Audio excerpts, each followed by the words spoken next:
क्या थे बेटा? Similar figures. सिमिलर इस चैप्टर में है आपके, पहला है आपका similar figures, similar figures and second one is congruent, congruent figures. क्या होते हैं? देखिए मैथ्स में कॉन्ग्रुएंट फिगर का बहुत पढ़ा जा रहा है, कॉन्ग्रुएंसी। कॉन्ग्रुएंट फिगर्स कौन सी होती है?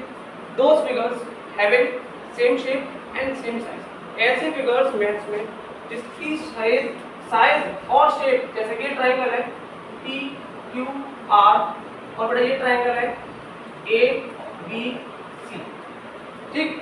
दो ट्रायंगल ऐसी है, कोई भी शेप हो, इधर ट्रायंगल और इधर सर्कल, ये ट्रायंगल है इसका सर्कल O है, ये ट्रायंगल, ये सर्कल है इसका सर्कल, सेंटर क्या है P, ठीक। तो ऐसे दो फिगर्स, ऐसे दो पॉलीगन, ऐसे दो शेप जिनका साइज और शेप क्या होती है, दोनों सेम होती है, that are called congruent figures, ठीक। दूसरा कॉन्ग्रुएंट फिगर्स को हम ये भी बोल सकते हैं those figure which are completely overlap each other, ठीक है। जैसे कि हैंड है हमारा, ये वाला हैंड और ये वाला हैंड आपस में क्या है, कॉन्ग्रुएंट फिगर, ठीक।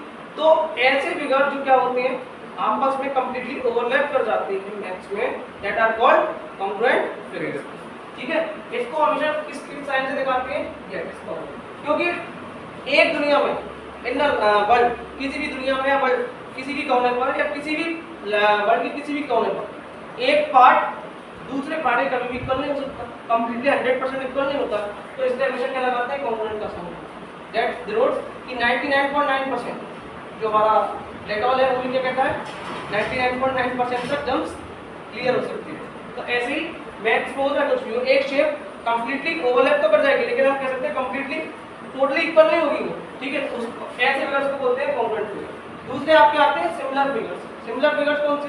Those figures having the same shape, shape तो सेम है उनकी, शेप क्या उनकी सेम है, बट उनकी साइजेस क्या होते हैं, डिफरेंट। जैसे कि ये ट्रायंगल है बेटा ए बी सी, और ये ट्रायंगल है पी क्यू आर। देखिए आप क्या है कि शेप तो सेम है, शेप क्या है, ट्रायंगल है, बट इनकी साइजेस क्या है, डिफरेंट। तो ऐसे दो फिगर्स जिनके शेप सेम हो, साइजेस अलग अलग होते हैं, that are called similar figures. इनके करस्पॉन्डिंग एंगल्स हमेशा क्या होते हैं, इक्वल होते हैं, इनके सिमिलर फिगर। चलिए तो ये तो हमारा बेस, सिमिलर फिगर्स क्या है, कॉन्ग्रुएंट फिगर्स क्या है। अब इन्हीं का है application similar figures. Basically chapter में क्या है, सिमिलर फिगर्स, कि सिमिलर फिगर्स क्या है और सिमिलर फिगर को हमें प्रूव करना है। तो आते हैं, पहला एक थ्योरम है, first theorem is Thales theorem. Triangle की सबसे पहली थ्योरम है Thales theorem, very important theorem. क्या कहती है कि if a line is drawn parallel to one side of a triangle, if a line is drawn parallel to one side of triangle, ये line है बेटा DE, मैंने ये लाइन ड्रॉन कर ली है जो कि ट्रायंगल की किसी भी एक साइड के पैरेलल है। क्या है, पैरेलल है। तो वो क्या है, to intersect the other two sides in a distinct point. ये दो अलग दो साइड है ट्रायंगल की, AB और AC, इनको इंटरसेक्ट करती हो जाएगी। अब आगे एक्सटेंड नहीं करा हमने, तो इंटरसेक्ट कहाँ कर रही है, AC को कर रही है E पॉइंट पर, एंड AB को कहाँ पर कर रही है, D पॉइंट, ठीक। तो जब ये इंटरसेक्ट करती, then the other two sides are divided in the same ratio. ये जो दो साइड्स हैं बेटा AB और AC, ये क्या हो चुकी है, अब डिवाइड हो चुकी है, BD में और AD में, है ना, और AE में और EC। तो इनकी जो साइड का रेशियो होगा, रेशियो समझते हो, A/B equal to C/D।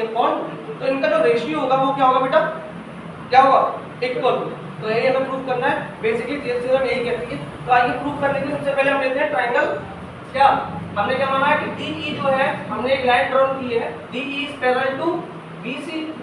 DE जो लाइन है वो BC लाइन की क्या है, पैरेलल है।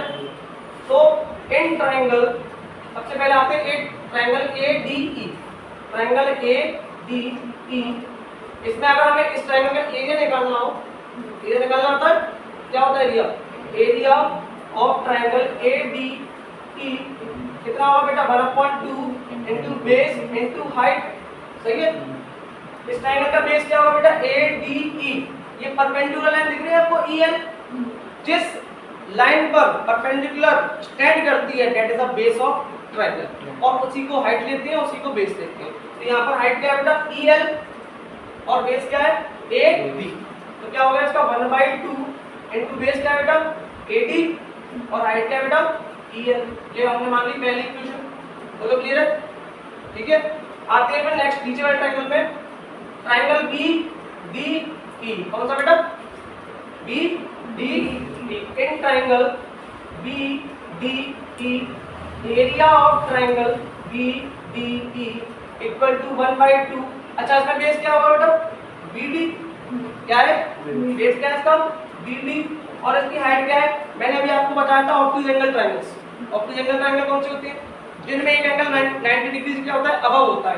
तो देखिए अगर ये वाला ट्रायंगल क्या है, 90 डिग्री से अबव हो रहा है, आ रहा है 90 डिग्री से आ रहा है, और जिन सारे ऑब्टूज एंगल की ट्रायंगल्स की हाइट कहां पर होती है बेटा, हमेशा कहां होती है, बाहर। ये जो ये साइड है, बेस जो है बी डी, इसको एक्सटेंड करोगे आगे तो इसी पर तो ओवरलैप करेगी, अगर इसी पर तो स्टैंड करेगी, तो ये क्या है, इसकी हाइट क्या होगी, इसका ऑल्टीट्यूड क्या ऊपर होता है, हमेशा बाहर की तरफ। तो इस ट्रायंगल का ऑल्टीट्यूड क्या हो गया बेटा, ई एल, क्या हो गया, आई बात समझ में, बेस क्या हो गया बी डी और ऑल्टीट्यूड क्या हो गया ई एल।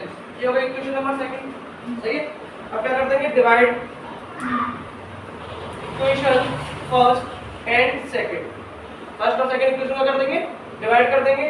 तो area of triangle A D E upon area of triangle B D E कितना हो जाएगा बेटा, 1/2 into A D into E L upon 1/2 into B D into E L. बोलो सही है, ई एल से ई एल कैंसिल, 1/2 से 1/2 cancel, यहाँ पे कितना आ गया बेटा, ए डी अपॉन बी, सही है।